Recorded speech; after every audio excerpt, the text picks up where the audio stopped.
नमस्कार, प्रणाम आप सभी को। स्वागत है आप सबका पुनः एक बार से लिपिका क्लासेस में।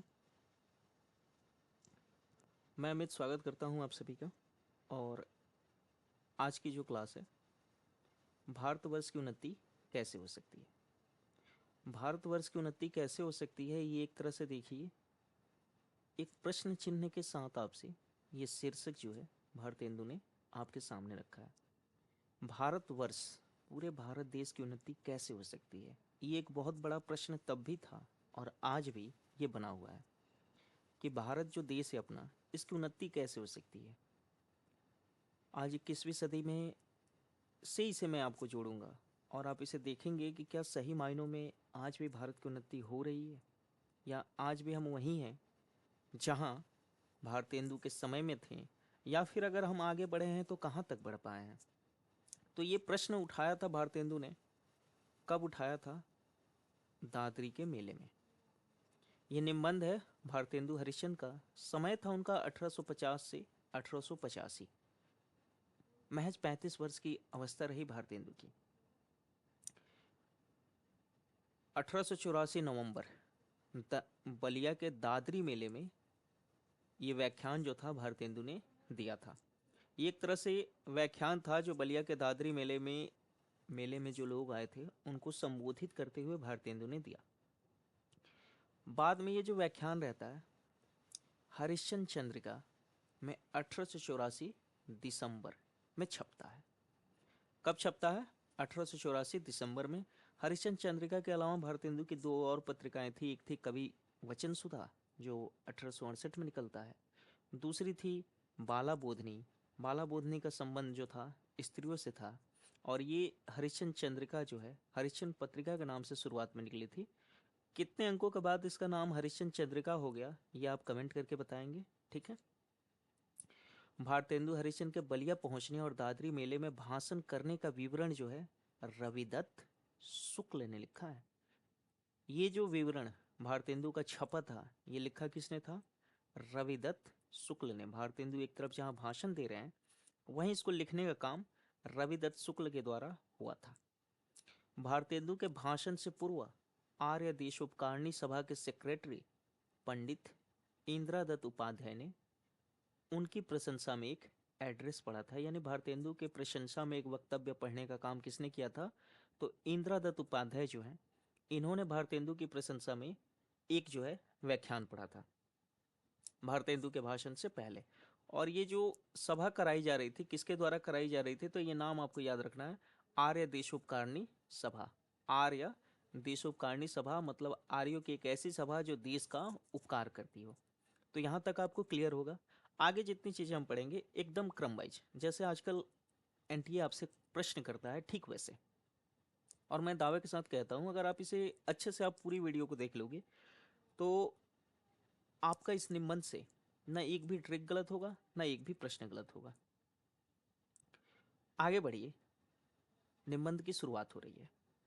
आज बड़े आनंद का दिन है। छोटे से नगर बलिया में हम इतने मनुष्यों को एक बड़े उत्साह के साथ देखते हैं। तो बलिया में दिया था तो बलिया का जिक्र मिलना स्वाभाविक है। बलिया यूपी का एक राज्य है जो बिहार की सीमा से सटा हुआ है। इस अभागे आलसी देश में जो कुछ हो जाए वही बहुत है। इस अभागे आलसी देश, भारत को अभागा और आलसी देश कहा गया है। दूसरे नगर का नाम आ रहा है बनारस, यान की नगरी बनारस।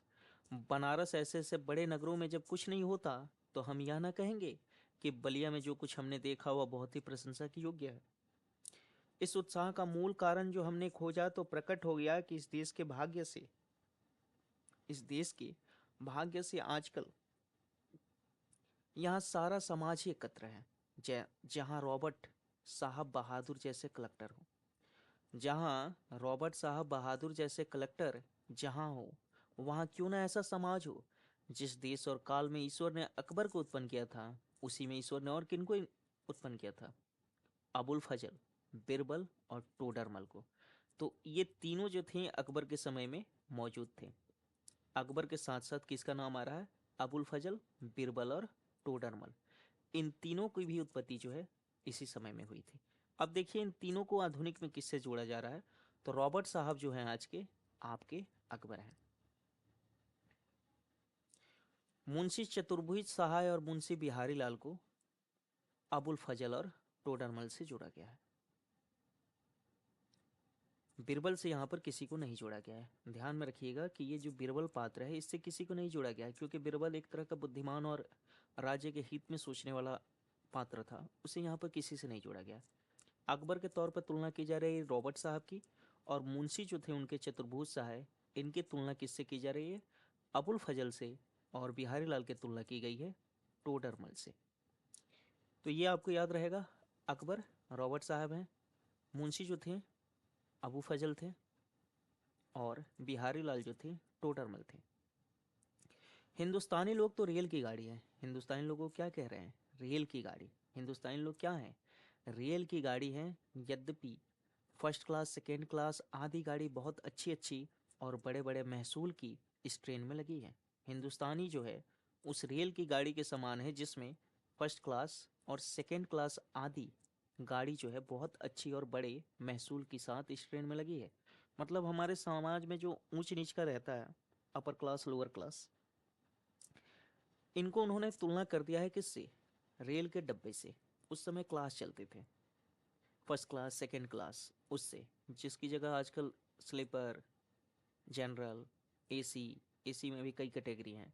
तो उस तरह से इन्होंने हिंदुस्तानी लोगों को रेल के डब्बे के अनुसार बांट दिया है। लिखते हैं आगे, इस ट्रेन में लगी है पर बिना इंजन सब नहीं चल सकती। वैसे ही हिंदुस्तानी लोग को कोई चलाने वाला हो तो ये क्या नहीं कर सकते। इनसे इतना कह दीजिए का चुपिसाद रहा बलवान। इनसे इतना कह दीजिए, किनसे? हिंदुस्तानी लोगों से, का चुपसाद रहा बलवान।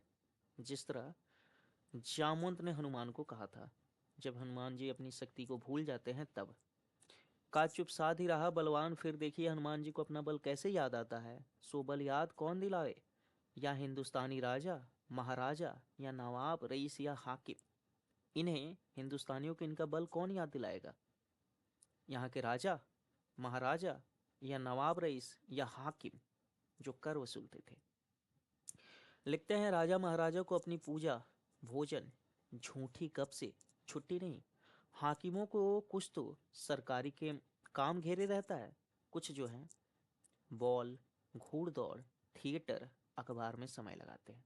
हाकिम जो हैं, जो मुलाजिम हैं, उनके समय कहाँ कहाँ लगते हैं? तो बॉल खेलने में, गोल्फ वाला, घूड़दौड़ में लगता है, थिएटर वगैरह करने में लगता है, और अखबार का जाया होता है। लेकिन इन लोगों को इनकी शक्ति याद दिलाने के लिए कौन बचता है? कोई नहीं। अगर उनके पास थोड़ा समय बच भी जाता है तो उनको क्या गरज है कि हम गरीब गंदे काले आदमियों से मिलकर अपना अनमोल समय खोए। बस वही मसल रही। कौन मसल रही? तुम्हें गैरों से कब फुर्सत, हम अपने गम से कब खाली। चलो बस हो चुका मिलना, ना हम खाली ना तुम खाली। एक पंक्ति उठा के यहाँ पे रखते हैं कि तुम्हें गैरों से कब फुर्सत, हम अपने गम से कब खाली, चलो बहुत हो चुका मिलना, ना तुम खाली ना। तो ये जो पंक्ति है कि तुम्हें गैरों से कब फुर्सत, ये पंक्ति उर्दू के एक प्रसिद्ध शायर हुए मिर्ज़ा जाफ़र अली हशरत। किनकी है? जाफ़र अली हशरत की।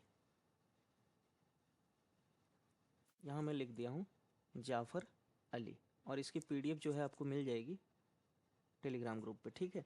तो मिर्ज़ा जाफ़र अली हसरत जो रहते हैं, उनकी ये पंक्ति रहती है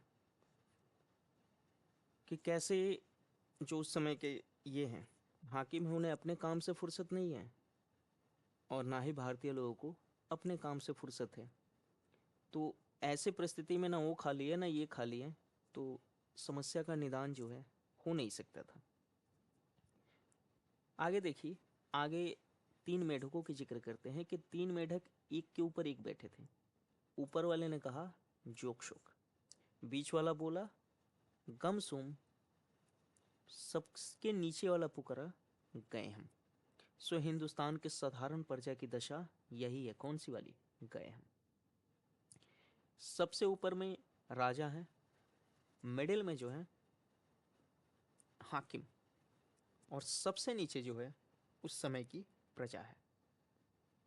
तो ये क्रम आपको याद रखना है। मेढक के माध्यम से ये जो जोक शोक है, समाज का जो सबसे उपला ऊपरी तबका होता है, ये सबसे ज़्यादा जो है इस तरह के कार्यों में मशगूल रहते हैं। इसीलिए कह रहे हैं कि जोक शोक जो है उनके लिए है, बीच वाला जो है गम सम हाकिमों के लिए, और गए हम उस समय की प्रजा है। लिखते हैं कि पहले भी जब आर्य लोग हिंदुस्तान में आकर बसे थे, पहले भी जब आर्य लोग हिंदुस्तान में आकर बसे थे, राजा और ब्राह्मणों के जिम्मे यह काम था कि देश में नाना प्रकार की विद्या और नीति फैलाएं। जब आर्य यहाँ आए थे तब राजा और ब्राह्मण का ही ये काम था, क्या? विद्या और नीति फैलाना। नीति मतलब क्या करें क्या नहीं करें, इस चीज़ों को फैलाने का काम इन्हीं के पास था। चाहे तो हिंदुस्तान अभी अब भी ये लोग चाहें, मतलब अब भी जो पढ़े लिखा वर्ग है या जो राजा महाराजा हैं, वो अगर चाहें तो हिंदुस्तान प्रतिदिन कौन कहे प्रतिछिन बढ़े, यानी कि दिन दिन नहीं सेकंड में जो हो इसकी प्रगति हो, मिनट मिनट इसकी ख्याति जो है बढ़ती जाए। पर उन्हीं लोगों को सारे संसार के निकम्मेपन ने घेर रखा है। किसको? जो भारत की प्रगति कर सकते थे उन्हीं को निकम्मेपन ने घेर रखा है, आलस्य ने घेर रखा है। तो प्रगति कहाँ से संभव होगी? आगे लिखते हैं, बौद्धारो मत्सरग्रस्तता, बौद्धारो मत्सरग्रस्ता अभाव समर दूषिता। ये जो पंक्ति है आपकी भर्तहरि की रचित, ये जो आपकी पंक्ति है भर्तहरि की है। संस्कृत के विद्वान भर्तहरि जो थे उनकी ये पंक्ति है। और ये ली कहाँ से गई थी? तो उनकी एक रचना है नीति शतकम, नीति शतकम से ये ली गई है। नीति शतकम से ये पंक्ति जो है ली गई है और भर्तहरि की ये रचना है, जिसका अर्थ ये होता है कि उस समय के जो बौद्धारो मत्सरग्रस्ता, मतलब कि जो बौद्धिक वर्ग था, उस समय का जो बौद्धिक वर्ग था, जो ज्ञानी लोग थे, वो ईर्ष्या की भावना से ग्रसित हो गए थे, ईर्ष्या की भावना से ग्रसित हो गए थे। अभाव समर दूषिता, यानी जिसके अभाव समर दूषिता का मतलब जिसके अंदर सामर्थ्य था, जिसके अंदर सामर्थ्य था किसी भी तरह के कार्यों को करने के लिए, वो क्या हो गए थे? वो घमंड से भर गए थे। घमंड रूपी समर, समर मतलब हवा, घमंड रूपी हवा यानी कि घमंड से वो दूषित हो रहे थे। नीति शतकम जब आप देखिएगा तो इसके आगे एक और पंक्ति मिलती है जिसमें आपको जो अबोध प्रजा है उसका जिक्र दे रखा है कि उसके बाद जो बचता है वो क्या है? अज्ञान है, अज्ञान से ग्रसित है। जैसे 3 मेढक रहते हैं ना, उसी तरह 3 वर्ग हैं। एक जो है पढ़े लिखों का है, दूसरा जो है जिनके अंदर सामर्थ्य है, एक ज्ञानी हो गए, दूसरा जो सामर्थ्यवान है, हर चीज़ से प्रगति कर सकता है, वो हो गया। ये दोनों प्रताड़ित हैं, ये दोनों ही इस तरह की चीज़ें नहीं कर रहे हैं क्योंकि ये अपने अहम में सब चीज़ भूल गए हैं। नीति शतकम भर्तहरि की ये पंक्ति है, ठीक है। हम नहीं समझते हैं कि इनको लाज भी क्यों नहीं आती। कह रहे हैं भारतेंदु कि हम ये नहीं समझते हैं कि ये जो लोग हैं इन्हें लाज क्यों नहीं आती, कि उस समय में जब इनके पुरुषों के पास कोई भी सामान नहीं था, तब इन लोगों ने जंगल में पत्ते और मिट्टी की कुटियों में बैठकर बांस की नालियों से जो तार ग्रह आदि वैध करने उनकी गति लिखी, वह ऐसी ठीक है कि 16 लाख रुपए की लागत में, कितने लाख रुपए की लागत में? 16 लाख रुपए की लागत में विलायत में जो दूरबीन बनी है उनसे इन ग्रहों को वैध करने में भी वह ठीक नहीं आती। और जब आज इस काल में हम लोगों ने अंग्रेजी विद्या की और जगत की उन्नति की कृपा से लाखों पुस्तकों और हजारों यंत्र तैयार हैं, ठीक वही बात जैसे आप भारत भारती में हमने देखा था कि भारत जो है कितना श्रेष्ठ था, उसके पूर्वज कितने आगे थे। तो उसी चीज़ को ये जिक्र आपको उसमें भी मिलता है, नालियों से ये जो कह रहे हैं बांस की नालियों, यानी कि दूरबीन जो यहाँ का था। तो ऐसी चीज़ें भारत ने सबसे पहले निर्माण कर ली थी। तो भारतेंदु कह रहे हैं कि जब हमने सबसे पहले बांस की नालियों से ही वो चीज़ बना दी जिसे आज लोग दूरबीन कहते हैं, जो आज 16 लाख रुपये में मिलता है, और हमने बहुत पहले बांस से ही बना दिया था जो सही गति नाप देती थी। आज जहाँ दूसरे लोग अंग्रेजी विद्या की ओर जागृत हो रहे हैं, ये सब चीज़ें तो हम बहुत पहले कर चुके हैं। कह रहे हैं कि तब हम लोग नीरी चुंगी की कतवार फेंकने की गाड़ी बन रहे हैं, बना रहे हैं, तब हम लोग नीरी चुंगी की कतवार फेंकने की गाड़ी बना रहे हैं। यह समय ऐसा है कि उन्नति की मानो घुड़दौड़ हो रही है। जिस समय उन्नति की घुड़दौड़ मानी है लगी है, उस समय नीरी चुंगी यानी कि कचरा ढोने वाली हम गाड़ियां बन गए हैं, गाड़ियां बना रहे हैं। यहाँ पर देखिए देशों के नाम आते हैं, अमेरिका, अंग्रेज, फ्रांसिस आदि, तुर्की और ताजी। अमेरिकन, अंग्रेज, फारसी आदि, तुर्की, ताजी, सब सौरपट दौड़े जाते हैं।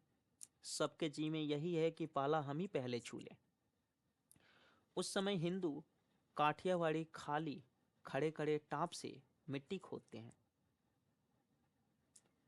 इनके औरों को जाने दीजिए। जापानी टटुओं को हाँफते हुए दौड़ते देखकर भी लाज नहीं आती। जापान एशिया का एक ऐसा देश जो बहुत आगे है। इस जापान का भी जिक्र आपको मिलेगा भारत भारती में। ये कैसा था जो एशिया का नाम रोशन कर रहा था। तो कह रहे हैं कि ये इनको छोड़ो, अमेरिकन को छोड़ो, अंग्रेजों को छोड़ो, फ्रांसिस को छोड़ो, तुर्की ताजी को भी छोड़ो, जापानी लोगों को ही देखो ना, दिन भर दौड़ते हैं। आज भी जापान में 16 घंटे का सिस्टम है। एक व्यक्ति को कितना काम करना है जापान में आज भी? 16 घंटे। तो ये लोग हरदम दौड़ते रहते हैं। यह समय ऐसा है कि जो पीछे रह जाएगा फिर कोटि उपाय किए भी ना आगे बढ़ सकेगा। कह रहे हैं ये ऐसा समय आ गया है कि जो एक बार पीछे छूट गया फिर वो कितना भी प्रयास कर ले आगे नहीं बढ़ सकता। इस लूट में, इस बरसात में भी जिसके सिर पर कमबख्ती का छाता और आंखों में मूर्खता की पट्टी बंधी रही, उन पर ईश्वर का कोप ही कहना चाहिए कि जब ऐसी रेस लगी है उसमें भी अगर कोई अपना रोना रो रहा है या अपनी आंखों पर जानबूझ के मूर्खता की पट्टी बांध रखा है, तो इसे ईश्वर का कोप यानी कि ईश्वर का एक श्राप कहिए उस व्यक्ति पर जो इस दौड़ में दौड़ नहीं रहा। आमतौर पर आप लोग कहते हैं कि बहती गंगा में हाथ धोना चाहिए, पर अगर जो इसमें पीछे रह गया उसको भारतेंदु क्या कह रहे हैं? ईश्वर का कोप। इस उन्नति के रेस में जो पीछे रह गया। कहते हैं मुझको मेरे मित्रों ने कहा था कि तुम इस विषय पर आज कुछ कहो कि हिंदुस्तान की कैसे उन्नति हो सकती है। भला इस विषय पर मैं क्या कहूँ? भागवत में एक श्लोक है। कहाँ श्लोक है? भागवत में। तो भाई श्लोक क्या है देखिए। भागवत में एक श्लोक है यानी श्रीमद् भागवत गीता में क्या श्लोक है? तो ये रहा श्लोक, हाईलाइट कर दिया है इसे मैंने। निर्देह माध्यम सुलभन सुदुर्लभ सुदुर्लभ पल्लवम सुकल्पम गुरु कर्णाधारन माया अनुकूलेन नभ स्वतीरितु पुमान भवादिना तरेन स आत्मा। कह रहे हैं कि निद्रेह माद्यन सुलभम सुदर्लम पल्यम सुकल्प गुरु कर्णाधार मायानुकूलने नभ स्वतीरितु पुमान भव्यद भावावधि ना तरेतश आत्मा। भगवान कहते हैं, इसका अर्थ दे रखा है कि भगवान कहते हैं कि पहले ये जो मनुष्य जन्म है यही दुर्लभ है। मनुष्य योनि में जो हमारा जन्म हुआ है पहले तो यही दुर्लभ है। सो मिला और उस पर भी ग्रुप की कृपा और उस पर मेरी अनुकूलता। एक तो ये ग्रुप की कृपा से मिलता है। इतना सामान पाकर भी जो मनुष्य इस संसार सागर के पार न जाए उसको आत्महत्यारा कहना चाहिए। यानी इतनी चीजें मिलने के बाद भी अगर आप इस संसार सागर को पार नहीं कर सकते, अन्य प्रगति नहीं कर सकते, तो फिर उसे क्या कहना चाहिए? आत्महत्यारा। यानी वैसे मनुष्य को कहना चाहिए कि उसने स्वयं खुद की हत्या कर डाली है। वही दशा इस समय हिंदुस्तान की है। अंग्रेजों के राज्य में सब प्रकार का सामान पाकर अंग्रेजों ने तरह तरह के यहाँ उन्नति के साधन विकसित कर रखे थे। उन सब चीजों को पा करके भी भारतीय जो है आगे नहीं बढ़ पा रहे हैं। उस पे लेकर के ये कह रहे हैं अवसर पाकर भी हम लोग जो इस समय उन्नति ना करें तो हमारे केवल अभाग्य और परमेश्वर का कोप ही है।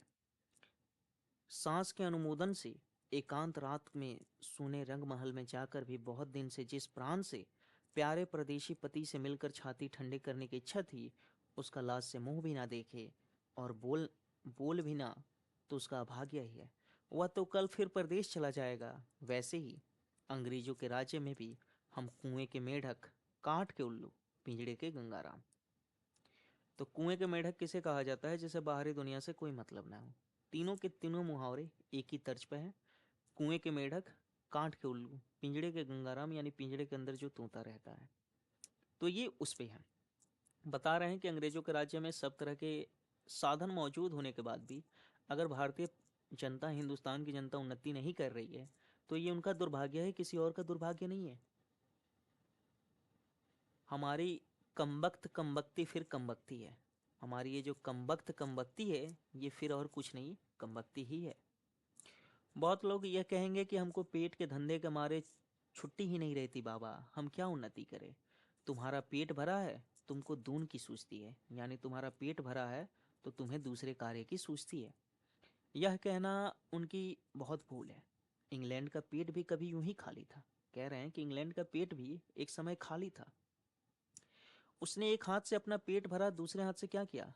उन्नति के कांटों को साफ किया। यानी सिर्फ पेट के बारे में नहीं सोचना है।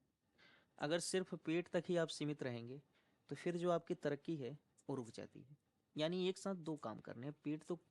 पेट के लिए तो आपको काम करना ही है, साथ ही आगे क्या किया जाए इस पे भी सोचना है, जिस तरह के काम इंग्लैंड ने किया है। कहते हैं क्या इंग्लैंड में किसान नहीं है, खेत वाले नहीं है, गाड़ीवान, मजदूर, कोचवान आदि नहीं है? ये क्रम भी आपसे कहीं पूछ सकता है एनटीए, तो ध्यान में रखिएगा। इसे भी मैं हाईलाइट कर दे रहा हूँ कि इंग्लैंड में किसान, खेत वाले, गाड़ीवान, मजदूर और कोचवान, 5 नाम ऐसे करके आते हैं। आदि नहीं है। किसी देश में भी सभी पेट भरे नहीं होते। कोई ऐसा देश नहीं जहाँ पर सबका पेट भरा हो, कुछ ना कुछ भूखे मिल ही जाएंगे। किंतु वे लोग जहाँ खेत जोतते बोते हैं वहीं उसके साथ यह भी सोचते हैं कि ऐसी और कौन नई कल या मशाला बनावे जिससे इस खेत में आगे से दुगना अन्न उपजे। कह रहे हैं कि अन्य देश में भी खेती होती है, लेकिन खेती के अलावा जो अन्य देश के लोग हैं क्या सोचते हैं कि हम ऐसा क्या कर दें कि ये जो हमारी खेती है इसमें दुगना हो। आजकल देखिएगा हाइब्रिड नस्ल पे जो खेती होती है, हाइब्रिड खेती की महान हाइब्रिड खेती को क्यों बढ़ावा मिल रहा है? फसलों के उत्पादन में वृद्धि हो रही है। तो ये इसी तरह का सोच का परिणाम है। लिखते हैं, विलायत में गाड़ी के कुचवान भी अखबार पढ़ते हैं। विलायत में गाड़ी के कुचवान क्या करते हैं? अखबार पढ़ते हैं। जब मालिक उतर कर किसी दोस्त के यहाँ गया, उसी समय कुचवान ने गद्दी के नीचे से अखबार निकाला। यहाँ इतनी देर कुचवान क्या करेगा? हुक्का पिएगा या गप करेगा? भारतीय कुचवान क्या करता है? हुक्का पीता है या गप करता है। सो गप भी निकम्मी। वहाँ के लोग गप ही में देश के प्रबंध छांटते हैं। सिद्धांत यह कि वहाँ के लोगों का यह सिद्धांत है कि एक छिन भी, मतलब एक क्षण भी व्यर्थ ना जाए। इसके बदले यहाँ के लोगों को जितना निकम्मापन हो उतना ही वह बड़ा अमीर समझा जाता है। भारतीय लोगों को अमीर कब समझा जाता है? वो जितना निकम्मापन हो, जितना खालीपन बैठा रहे। जो काम करता है उसे लोग कहते हैं कि अरे इसे तो कुछ है ही नहीं, और आराम से बैठे हैं तो आप राजा महाराजा में काउंट होते हैं। तो कह रहे हैं आलस्य यहाँ इतना बढ़ गया है कि मलुकदास ने एक दोहा बना दिया है। संत कवि मलुकदास। क्या दोहा है इनका? अजगर करे न चाकरी, पंछी करे न काम, दास मलुका कह गए सबके दाता राम। अजगर जो है किसी की नौकरी नहीं करता, पंछियों को कोई काम नहीं रहता है, और सबके दाता जो राम है। अजगर के दाता भी राम है, पंछियों के भी दाता राम है। तो यहाँ पर उन्होंने ये दोहा इसलिए बना दिया है कि इंसान जो है उसके लिए भी उसके भोजन की व्यवस्था करने वाले कौन है? राम ही है। चारों ओर आंख उठाकर देखिए तो बिना काम करने वालों की ही चारों ओर बढ़ती है। मतलब जो कोई काम नहीं करता है वैसे लोगों की चारों ओर बढ़ती है। और ये स्थिति आज भी बनी है। बेरोजगारी, बेरोजगारी आज भी देखिए कम नहीं हुई है, बढ़ी है। तो चारों ओर आंख उठाकर देखिए तो बिना काम करने वालों को ही चारों ओर बढ़ती है। रोजगार कहीं कुछ भी नहीं है। अमीरों की मुसाहबी, दिल्ला दलालिया अमीरों के नौजवान लड़कों, अमीरों की मुशाहबी दलाली या अमीरों के नौजवान लड़कों को खराब करना या किसी की जमा मार लेना, इसके सिवाय बतलाइए और कौन रोजगार है? समाज में रोजगार के नाम पर क्या मचा है? जमा मार लेना, यानी एक तरह की चोरी करना, दूसरों को, लड़कों को बिगाड़ना, गलत पथ पर लाना, यही अब समाज में रोजगार रह गया है। जिससे कुछ रुपये मिले चारों ओर दरिद्रता की आग लगी हुई है। किसी ने बहुत ठीक कहा है कि दरिद्र कुटुंबी उसी तरह अपनी इज्जत को बचाता फिरता है जैसे लाजवंती कुल की बहू फटे हुए कपड़ों में अपने अंग को छिपाती है। जब दरिद्रता बढ़ जाती है तो कुटुंब यानी जो घर होता है या जो उनका एक कुल होता है, ये लोग जैसे अपनी इज्जत को बचाते हैं, ऐसे ही लाजवंती कुल की बहू फटे कपड़े से अपने अंगों को छुपाती है। वही दशा इस समय हिंदुस्तान की हो गई है, जो अपनी दरिद्रता को छुपाना तो चाहता है पर वो छुप नहीं पा रही है। मुर्दमशुमारी की रिपोर्ट देखने से स्पष्ट होता है कि मनुष्य दिन दिन यहाँ बढ़ते जाते हैं और रुपया दिन दिन कमती होते जाता है। मुर्दमशुमारी की रिपोर्ट मतलब हुआ वो रिपोर्ट जिसमें जन्म और मृत्यु दर अंकित होता है। तो ये रिपोर्ट देखने पर हमें क्या पता चलता है कि यहाँ पर जो है मनुष्य दिन दिन बढ़ रहा है और रुपया क्या हो रहा है, दिन दिन कम हो रहा है। तो अब बिना ऐसा उपाय किए काम नहीं चलेगा कि रुपया भी बढ़े, और रुपया बिना बुद्धि बढ़े ना बढ़ेगा। और रुपया हमारा तभी बढ़ेगा जब बुद्धि बढ़ेगी। भाइयों, राजा महाराजा का मुंह मत देखो, मत यहाँ आशा रखो कि पंडित जी की कथा से ऐसा कोई उपाय बताएंगे कि देश का रुपया और बुद्धि बढ़े। कह रहे हैं भारतेंदु सामान्य जन को संबोधित करते हुए कि पंडित की कथा में वो शक्ति नहीं है। पंडित की कथा पर ना जाओ,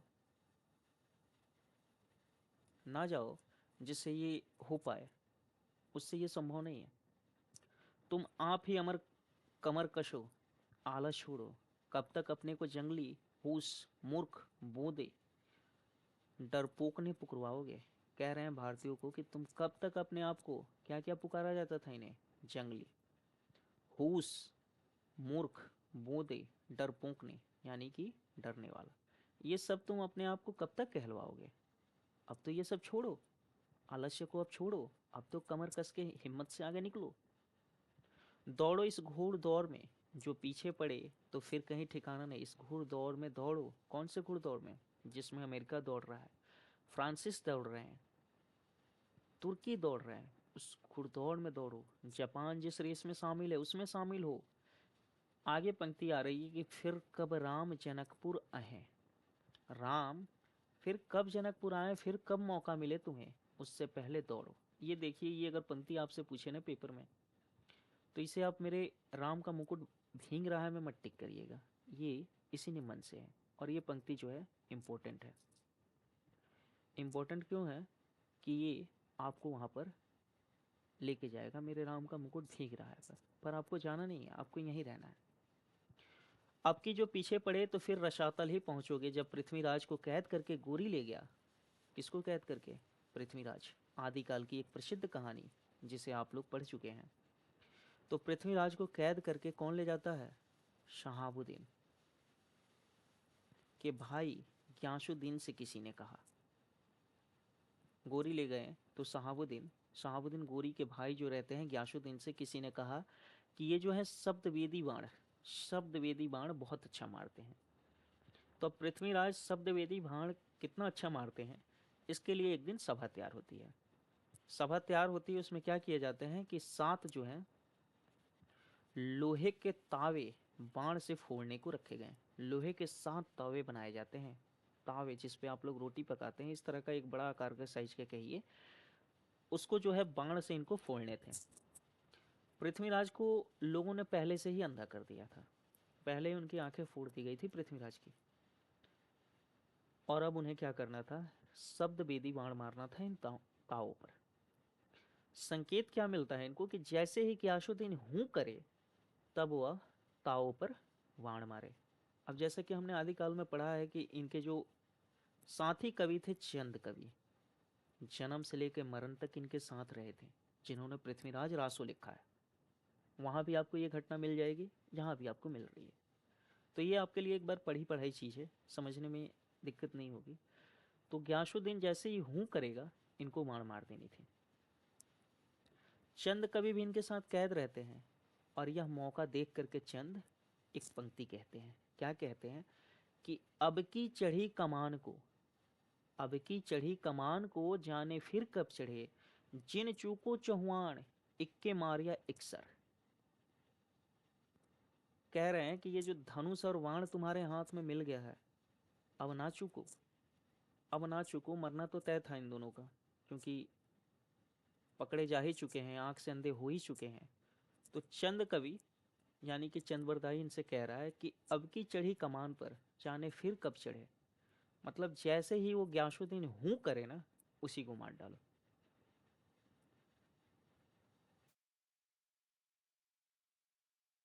क्या करो? उसी को मार डालो। तो ठीक इसी तरह भारत हिंदू जो है कह रहे हैं कि अभी अभी तुम्हें मौका मिला है, भारत के लोगों से अभी तुम्हें मौका मिला है। अब अगर उन्नति नहीं करे, अब अगर चूक गए, तो फिर कब मौका मिलेगा ये कोई नहीं कह सकता। तो चंद कवि का इशारा समझ करके पृथ्वीराज ने बाण मार दिया। वही बात अब है, अब की चढ़ी। इस समय से सरकार का राज्य पाकर और उन्नति का इतना सामान पाकर भी तुम लोग अपने को ना सुधारते हो, तो तुम ही रहो। वह सुधरना भी ऐसा होना चाहिए कि सब बात में उन्नति हो।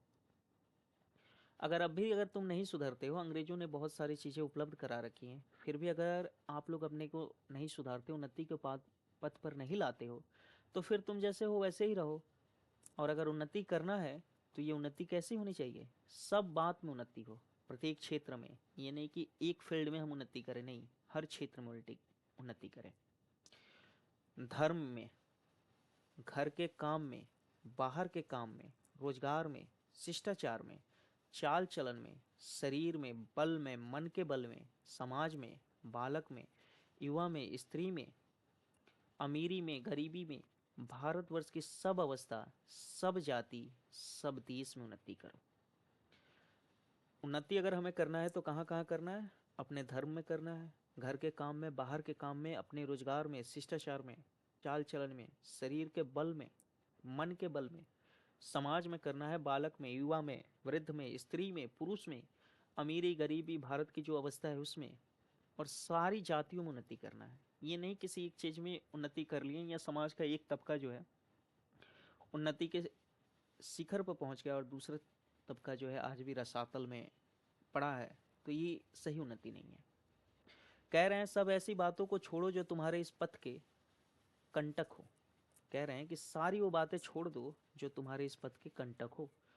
चाहे तुम्हें लोग निकम्मा कहें या नंगा कहें, क्रिस्तान कहें या भ्रष्ट कहें, लोग अगर तुम्हें निकम्मा कहें या नंगा कहते हैं, कहने दो। क्रिस्तान कहते हैं या भ्रष्ट कहते हैं, कहने दो। मतलब जब तक आप अपनी उन्नति ना कर लो, किसी की बातों को क्यों ही सुनना है? माइंड डाइवर्ट जिसे आप कहते हैं, तरह तरह की जो अटकलें आती हैं, उनको लेकर के कहते हैं कि कोई कुछ कह रहा है, कहने दो, सुनना क्यों है?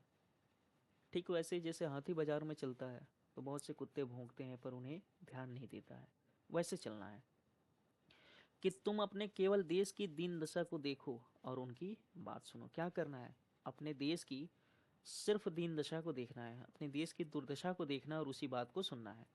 अब इसी बात को यहाँ पर संस्कृत के एक श्लोक में कह रहे हैं कि अपमान पुरस्कृत्य मानकृत्व तु पुष्टतः स्वकार्य साध्यते धीमान कार्य ध्वंसो ही मूर्खता। अपमान पुरस्कृत, अपमान जो है हमें उस पुरस्कार के सामना समान लेना है। अपमान को हमें पुरस्कार के समान लेना है, यानी अपमान को हमें सम्मान करना है। अपने मान सम्मान की चीज चिंता नहीं करनी है। ऐसा नहीं कि हम किसी कार्य में लगे हैं और कोई कह दे ये आपके नीति धर्म के खिलाफ है। जैसे पहले क्या होता था, भारतीय लोग समुद्र के पार नहीं जाते थे, उसका पार करना उल्लंघन समझते थे धर्म का। तो ये भी एक तरह से उनके उन्नति में बाधक था। तो इस तरह की चीजें जब आप करें और कोई आकर के कुछ कहे तो उस पर ध्यान ना दें। कह रहे हैं कि स्व कार्य साध्यते धीमान कार्य ध्वंसो ही मूर्खता। अपने कार्य की सिद्धि हमें करते रहना चाहिए, और अगर अपने कार्य से ही हम हट गए, अपने कार्य से हम दूसरों की बातों को सुन करके या अपने अपमान को सुन करके या किसी भी तरह के बाहरी चीज़ों से प्रभावित होकर के अगर हम अपने कार्य से हट रहे हैं, तो ये क्या होगा? मूर्खता होगा। यानी अगर हमें किसी चीज़ पर ध्यान देना है तो सिर्फ और सिर्फ अपनी उन्नति पर। जैसे अभी आप लोग को अगर किसी चीज़ पे ध्यान देना है तो सिर्फ और सिर्फ अपने रिजल्ट पे, बाकी चीज़ें कुछ नहीं। तो जो लोग अपने ही देश हितैषी लगते हों, वह अपने सुख की होम करके, अपने धन और मान का बलिदान करके कमर कस के उठो। देखा देखी थोड़े दिन में सब हो जाएगा। अपनी खराबियों के मूल कारणों को खोजो। कह रहे हैं कि देखा देखी, दूसरे की देखा देखी मतलब आगे बढ़ने की होड़ में एक दिन सब हो जाएगा। पहले हमें क्या करना है? अपनी खराबियों के मूल कारणों को खोजना है कि किन किन कारणों से जो हमारा समाज है खराब हो गया। कोई धर्म की आड़ में, कोई देश की चाल की आड़ में, कोई सुख की आड़ में छिपे हैं। उन चारों को वहां से पकड़ पकड़ कर लाओ। किनको? जो हमारी खराबियां हैं, धर्म की आड़ में, देश की चाल में, सुख की आड़ में जो छिपे हैं, उन कारणों को खोजना है। उन चोरों को वहां से पकड़ करके लाना है। ये जो छिपे हुए चोर हैं हमारे, जो धर्म की आड़ में छिपे हैं, देश की चाल में छिपे हैं, सुख की आड़ में छिपे हैं, इन चोरों को वहां से पकड़ कर लाइए और उनको क्या करिए? बांध बांध कर कैद करो। हम इससे बढ़कर क्या कहें कि जैसे तुम्हारे घर में कोई पुरुष व्यभिचार करने आए तो जिस क्रोध से उसको पकड़कर मारोगे और जहां तक तुम्हारे में शक्ति होगी उसका सत्यानाश करोगे, उसी तरह इस समय जो जो बातें तुम्हारे उन्नति पथ में कांटा हो, उनकी जड़ें खोद कर फेंक दो। कुछ मत डरो। जब तक 100-200 मनुष्य बदनाम नहीं होंगे, जांच से बाहर ना निकाले जाएंगे, दरिद्र ना हो जाएंगे, कैद ना होंगे, वरंच जाने से ना मारे जाएंगे, तब तक कोई भी देश ना सुधरेगा। सुधार के लिए क्रांति की आवश्यकता होती है और उसी के तरफ भारतेंदु जो है ढकेल रहे हैं। क्या कह रहे हैं? कि जब तक 100-200 मनुष्य बदनाम नहीं होते, जांच से बाहर नहीं निकलते हैं, दरिद्र नहीं हो जाते हैं, कैद नहीं होते, वरंच जान से ना मारे जाते हैं, तब तक कोई देश नहीं सुधरता है। परिवर्तन के लिए जो बहुत बड़े धक्के की आवश्यकता होती है, उस धक्के की ओर इशारा कर रहे हैं कि जब तक इस तरह की चीजें नहीं होती हैं, तब तक कोई देश नहीं सुधरता है। आगे लिखते हैं कि अब यह प्रश्न होगा कि भाई हम तो जानते ही नहीं कि उन्नति और सुधरना किस चिड़िया का नाम है। कह रहे हैं कि अब तो कुछ लोगों का ये प्रश्न हो जाएगा कि ये जो उन्नति होती है और ये जो तुम सुधरने की बात कर रहे हो, किस चिड़िया का नाम है? किसको अच्छा समझे? क्या लें क्या छोड़ें? तो कुछ बातें जो इस शीघ्रता से मेरे ध्यान में आती है, उनको मैं कहता हूँ, सुनो। कह रहे हैं कि उन्नति और सुधरने का अगर आपको ख्याल आता है और आप सोचते हैं कि हम क्या ग्रहण करें क्या ना करें, तो उसमें सुनिए। पहली बात कह रहे हैं कि सब उन्नतियों का मूल जो है धर्म है। मतलब कि जितनी तरह की हमें उन्नति करनी है, उसके केंद्र में क्या है? तो ये आपका धर्म जो है उसकी जड़ है। सबसे पहले क्या होना होगा? धर्म की उन्नति करनी होगी। देखो, अंग्रेजों की धर्म नीति राजनीति परस्पर मिली है। अंग्रेजों की क्या हुई थी? धर्म नीति और राजनीति अंग्रेजों की मिली हुई थी। इससे उनके दिन दिन कैसे उन्नति हुई है उनको जाने दो। अपने ही यहाँ देखो, तुम्हारे यहाँ धर्म की आड़ में नाना प्रकार की नीति, समाज, गठन, वैदक आदि भरे हुए हैं। दो एक मिसाल सुनो। यही तुम्हारे बलिया का मेला, और यहाँ स्नान क्यों बनाया गया है? कह रहे हैं कि एक दो मैं तुम्हें मिसाल बताता हूँ। ये जो तुम्हारा बलिया का मेला है या यहाँ पर ये जो स्नान वगैरह हो रहा है, ये सब क्यों बनाया गया है? क्यों बनाया गया है? जिसमें जो लोग कभी आपस में नहीं मिलते 10-10, कह रहे हैं ये इसलिए बनाया गया है कि जो लोग आपस में कभी नहीं मिलते 10-10 5-5 कोस से, वे लोग एक जगह एकत्रित होकर आपस में मिले, एक दूसरे के दुख सुख जाने। गृहस्थी की काम की वह चीज़ है जो गांव में नहीं मिलती, यहाँ से ले जाएं।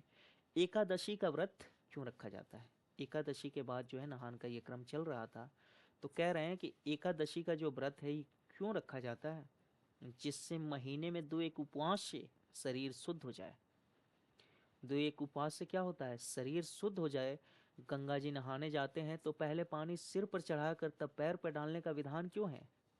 क्योंकि तलुए से गर्मी सिर में चढ़कर विकार ना उत्पन्न करे। दिवाली इसी हेतु है कि इसी बहाने साल भर में एक बेर तो सफाई हो जाए। दिवाली किस लिए मनाई जा रही है? दिवाली यहाँ पर सफाई, दिवाली जो है सफाई को लक्ष्य करके है। और होली इस हेतु है कि बसंत की बिगड़ी हवा स्थान स्थान पर अग्नि जलने से स्वच्छ हो जाए। बसंत की जो बिगड़ी हवा होती है, स्थान स्थान पर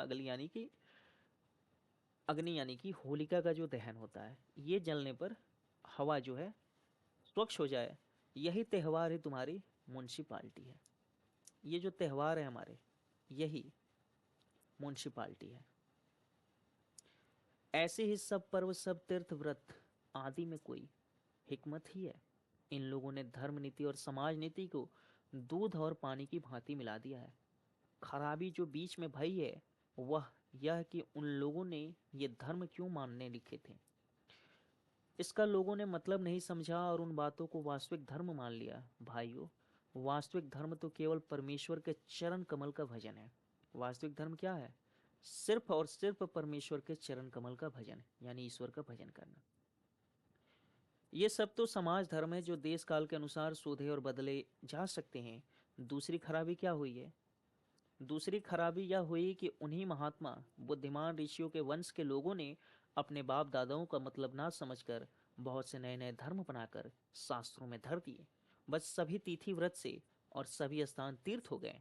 सो इन बातों को अब एक बार आंख खोलकर देख और समझ लीजिए कि फलानी बात उन बुद्धिमान ऋषियों ने क्यों बनाई, और उसमें देश और काल के जो अनुकूल और उपकारी हो उनका ग्रहण कीजिए। जैसे भारत भारती में आपको बताया गया है कि भारत जो था ऋषि ऋषि भूमि था। तो यहाँ पर देखिए बुद्धिमान ऋषियों ने ही तो सारी चीजें बना दी थी। अगर अतीत भारत में भारत की प्रसिद्धि जो सारे विश्व पर गूंज रही थी, उसके पीछे किनका हाथ था? ऋषियों का। शून्य की खोज जैसी चीजें जो है आर्यभट्ट भारत से ही करते हैं। तो ऐसी चीजें जो निकल रही थी, तो इसको लेकर के यहाँ पे कह रहे हैं कि बुद्धिमान ऋषियों ने कौन सी चीज क्यों बनाई है, उनमें देश और काल के जो अनुकूल और उपकारी है उनको आप ग्रहण कीजिए। जो आज के समय के अनुकूल है, जो हमारे उपकार के लिए, उसी को हमें ग्रहण करना है, प्रतिकूल चीजों को नहीं ले लेना है।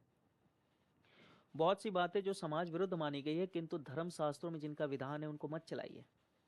जैसे जहाज का सफर, किन किन चीजों को जो धर्म शास्त्र में मिलते हैं लेकिन समाज के विरुद्ध हैं, उनमें कौन कौन सी चीजें शामिल है?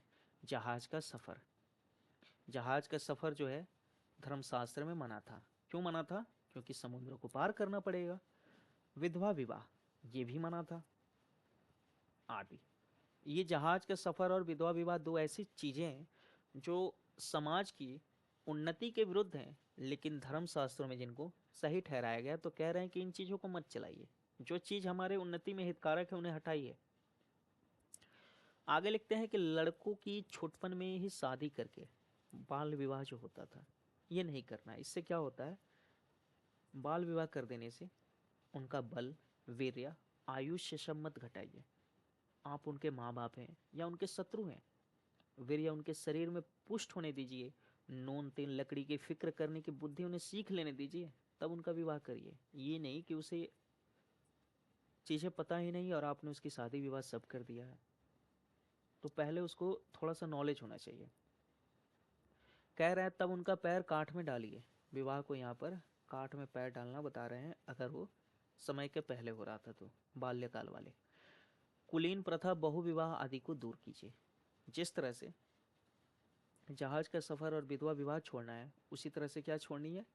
कुलीन प्रथा और जो उस समय बहु विवाह, कई विवाह हो जाते थे, इन सबको छोड़ना है, इन सबको दूर कीजिए।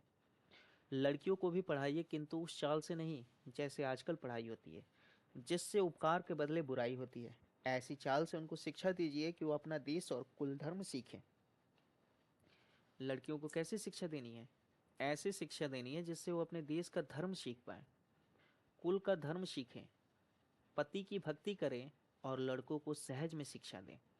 वैष्णव, शाक्त इत्यादि नाना प्रकार के लोग आपस का वैर छोड़ दें। ऐसी शिक्षा होनी चाहिए कि वैष्णव और शाक्त के बीच जो मतभेद था, ये लोग आपस के बैर छोड़ दें। यह समय इन झगड़ों का नहीं है। हिंदू, जैन, मुसलमान सब आपस में मिलकर, जाति में कोई चाहे ऊंचा हो चाहे नीचा हो, सबका आदर कीजिए। ऊंच बड़ा नीच जो भी है, सबका आदर करना है। जो जिस योग्य हो उसे वैसा मानिए। छोटी जाति के लोगों का तिरस्कार करके उनका जी मत तोड़िए। यानी जो निम्न वर्ग है उसका तिरस्कार नहीं करना, अवहेलना नहीं करनी है, उससे उनका जी मत तोड़िए। इस तरह की चीज़ों से सब लोग आपस में मिल करके रहिए। मुसलमान भाइयों को भी उचित है कि इस हिंदुस्तान में बसकर वे लोग हिंदुओं को नीचा समझना छोड़ दें। मुसलमान जो बाहर से आई जाती थी, यहाँ पर जब बस जाती है तो उसे कह रहे हैं कि अगर आप यहाँ पे बस गए हैं तो अब आप हिंदुओं को नीचा समझना या एक नीच जाति मानना छोड़ दीजिए। ठीक भाइयों की बात ही हिंदुओं से बर्ताव करें, ऐसी बात जो हिंदुओं का जी दुखाने वाली हो ना करें। घर में आग लगे और जेठानी घौरानी, यानी कि जेठानी और छोटी, जो घर की जो दोनों बहुएं होती हैं, जैसे आपको वहाँ मिलता है ज्ञानों वाली कहानी में, देवरानी जेठानी की कहानी में। तो उस तरह की बात कर रहे हैं कि जब घर में आग लगी हो उस समय अगर देवरानी जेठानी आपस में झगड़ा करने लगे तो फिर कैसे होगा। यानी कि देवरानी और जेठानी कौन है? हिंदू और मुसलमान। इन्हें आपस में नहीं लड़ना है। इस समय आपके घर में आग लगी है, आपको उन्नति करनी है, ना कि आपस में लड़ना है। तो वो आग बुझानी है। जो बात हिंदुओं को नहीं मैसर, वह धर्म के प्रभाव से मुसलमानों को सहज प्राप्त है। हिंदुओं में जिस चीज़ की मनाही है उसका मुसलमान धर्म में मनाही नहीं है। उनमें जाति नहीं, खाने पीने में चौका चूल्हा नहीं, विलायत जाने में रोक टोक नहीं। फिर भी बड़े ही सोच की बात है, कह रहे हैं कि उनमें ये सब रोक टोक नहीं है। कौन सी जाति नहीं है उनमें, खाने पीने में चौका चूल्हा नहीं है, इस तरह के रोक नहीं है, विलायत जाने पर भी रोक नहीं है। लेकिन भारतीयों को जहाज में बैठने पर रोक थी धर्मशास्त्र के कारण, तो ऐसी रोक टोक उनमें नहीं है। फिर भी बड़े सोच की बात है कि मुसलमानों ने अभी तक अपनी दशा कुछ नहीं सुधारी है। अभी तक हिंदुओं की दशा पे बात कर रहे थे, अब ये आ गए हैं मुसलमानों पर। कह रहे हैं कि मुसलमानों ने भी तो अपनी दशा नहीं सुधारी है। जब उन्हें तरह तरह की सुविधाएं मिल रही हैं तो उन्हें तो कम से कम अपनी दशा सुधारनी चाहिए, पर उनकी भी दशा जो है सुधरी हुई नहीं है। कहते हैं कि अभी भी ऐसे बहुत से लोग हैं जिनको यही पता है कि दिल्ली और लखनऊ की बादशाहत कायम है, जबकि ये निबंध जब लिखा जा रहा था भारत जो है अंग्रेजों का गुलाम हो चुका था। तो कह रहे हैं कि अभी तक उन्हें यही नहीं पता है कि दिल्ली और लखनऊ की बादशाहत जो है ख़त्म हो चुकी है। यारों वे दिन गए, अब आलस हठधर्मी यह सब छोड़ो। चलो हिंदुओं के साथ तुम भी दौड़ो, एक एक दो होंगे पुरानी बात दूर करो। मीर हसन की मसनवी और इंदर शबा। मीर हसन की दो रचनाओं का यहाँ पर नाम आ रहा है। क्या रचनाएं हैं? तो पहली है मसनवी और दूसरी है इंदर शबा। इनको पढ़ा करके छुटपन से ही क्या करना है? अपने बच्चों का सत्यानाश नहीं करना है। होश संभला नहीं कि पट्टी पार ली। होश संभला नहीं कि क्या कर लिया? पट्टी पार ली। चुस्त कपड़ा पहनने लगे और गजल गुनगुनाते हैं। क्या गजल थी? गजल देखिएगा कि शौक तलफी से, ये रही गजल कि शौक तिफली से मुझे गुल की जो दीदार का था, ना किया हमने गुलसिता का सबब याद कभी। शौक तिफली, तिफली का अर्थ होता है बचपन। तिफली का अर्थ क्या होता है? बचपन। ये जो आपकी तिफली है ये आपको ले जाती है बचपन से। तो बचपन से मुझे गुल की दीदार का था। गुल मतलब क्या होता है? गुल मतलब क्या होता है? संसारिक सुख। यानी बचपन से ही जो मुझे संसारिक सुख प्राप्त होने लगे थे या संसारिक चीज़ों की तरफ मेरा मन रमने लगा था, ना किया गुलसिता का सबब याद हमने कभी। गुलसिता यानी पुस्तक और सबक मतलब होता है पाठ। सबक मतलब क्या होता है? पाठ। और गुलसिता मतलब होता है पुस्तक। यानी बचपन से ही हमारा जो मन था, बचपन से हमारा जो मन था संसारिक सुखों में या संसार के अन्य चीज़ों में ऐसा रम गया कि किताब और किताब के पाठ की तरफ हमने ध्यान ही नहीं दिया। मीर हसन की मसनवी और इंदर सभा को पढ़ करके ये प्रभाव जो है बच्चों पर बन जाता था। भला सोचो कि इस हालत में बड़े होने पर वे लड़के क्यों ना बिगड़ेंगे। आपने लड़कों को ऐसी किताबें छूने भी मत दीजिए। कह रहे हैं कि अपने लड़कों को इन किताबों से दूर रखना है। किन किताबों से? मसनवी और इंदर सभा से। अच्छे से अच्छी उनको तालीम दो। पेंशन और वजीफ़ा या नौकरी का भरोसा छोड़ो।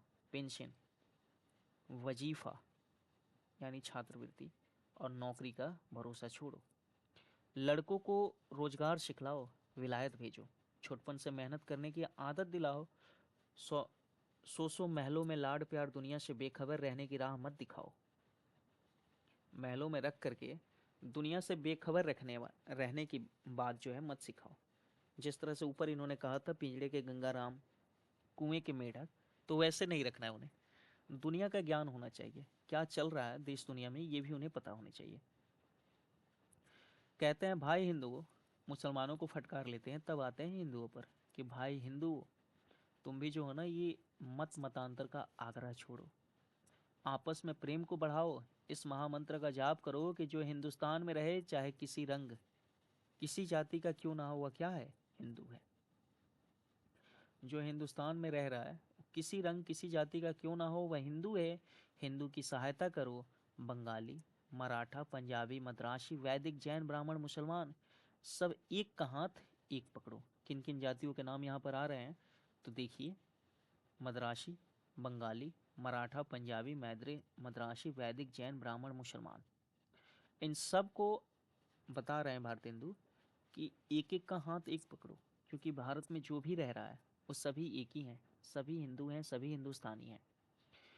कहते हैं कारीगरी जिससे तुम्हारा यहाँ बढ़े, तुम्हारा रुपया तुम्हारे ही देश में रहे। काम ऐसे करने हैं कि जो हमारा पैसा है दूसरे देश में ना जाए, यानी हम दूसरे पर डिपेंड ही नहीं रहेंगे, तो हमारा पैसा हमारे पास रहेगा। देश में रहे वह करो। देखो, जैसे हजार धारा होकर गंगा समुद्र में मिलती है, वैसे ही तुम्हारी लक्ष्मी हजार तरह से कहाँ जा रही है, इंग्लैंड, फ्रांसीसी, जर्मन और अमेरिका को। भारतीय पैसा यानी भारत किन किन देशों पर आश्रित हो रहा है, तो भारत की लक्ष्मी जो है हजार तरह से कहाँ जा रही है, इंग्लैंड, फ्रांसिस, जर्मन, अमेरिका को जाती है। ये 4 देशों के नाम आपको याद रखने हैं। दिया सलाई यानी माचिस की छोटी सी डिबिया वहीं से आती है। जरा अपने को ही देखो, तुम जिस मर्किन की धोती पहने हुआ अमेरिका की बनी है। मर्किन की धोती कहाँ की बनी है, अमेरिका की। जिस लिंकलाट का तुम्हारा अंगा है वह कहाँ का है, लिंकलाट का अंगा इंग्लैंड का है। और फ्रांसीसी की बनी कंघी से तुम सिर जाते हो। कंघी कहाँ की है, तो फ्रांसीसी की बनी कंघी से क्या करते हो, सिर झाड़ते हो। और जर्मनी की बनी चर्बी की बत्ती तुम्हारे सामने जल रही है। तो धोती जो है मार्किन की अमेरिका की है, और लिंकलाट का जो अंगा है इंग्लैंड का है, यानी हमारा अंगा इंग्लैंड का है, और कंघी जो है फ्रांस की है, और जो बत्ती जल रही थी चर्बी की वो जर्मनी की है। तो चारों देश जिनका यहाँ पर जिक्र आ रहा है कि यहाँ हमारे पैसे जाते हैं, इनसे देखिए बता दिए हैं। अमेरिका से हमारी धोती आ रही है, फ्रांस से कंघी आ रही है, जर्मनी से चर्बी वाली बत्ती आ रही है, इंग्लैंड से अंगा आ रहा है।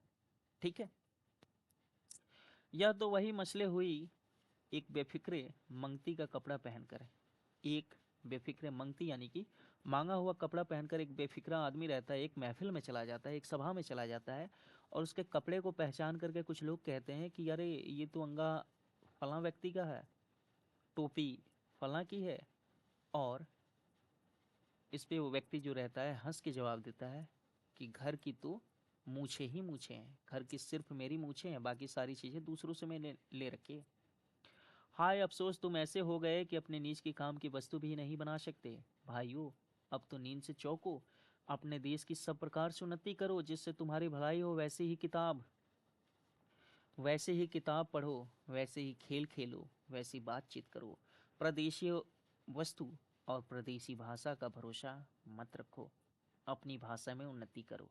क्या कह रहे हैं, अपनी भाषा में उन्नति करो। भारतेंदु का वो पंक्ति भी आपको याद आ रही होगी कि निज भाषा उन्नति है सब उन्नति को मूल, बिन निज भाषा ज्ञान के मिटत न हिय को सूल। यानी अपनी चीज़ों में हमें उन्नति करना है। तो इस निबंध में हमने क्या देखा, इस निबंध में भारत की उन्नति कैसे हो सकती है, इन सारे बिंदुओं पर भारतेंदु बात करते हैं। और सबकी जड़ किसे मानते हैं, धर्म को।